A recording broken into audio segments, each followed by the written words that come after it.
I experiment with a lot and I do a lot of social experiments. And sometimes I'll even say social experiment and then invite everyone and they'll come and I'm asking for feedback and they're filling out a feedback form. So I do experiment with a lot of things. Like one salon had a ritual called salon introductions, and I didn't make this up, but I changed a lot. Like everybody would get into a circle. We used to start with one circle, and then we had to break them into sometimes 6 circles because we had so Mm, many people.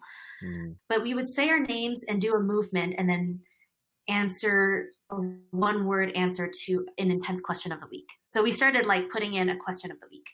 mm. And sometimes I would try like instead of doing a name and a movement, maybe like if it was a chocolate making workshop that I was doing that day, maybe we would like do a pleasure noise all together, like or yum or whatever, something silly that was.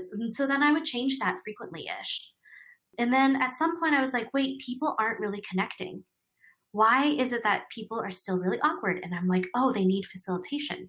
So then I would say, well, now find somebody in the group that you would like to get to know better, 1 or 2 other people. So you could be in groups of 2 or 3 and ask them why they chose the answer that they chose to the intense question.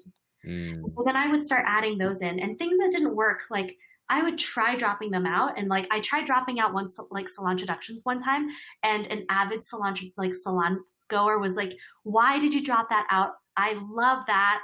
And so we put it back in. So like I experimented for sure. Got it.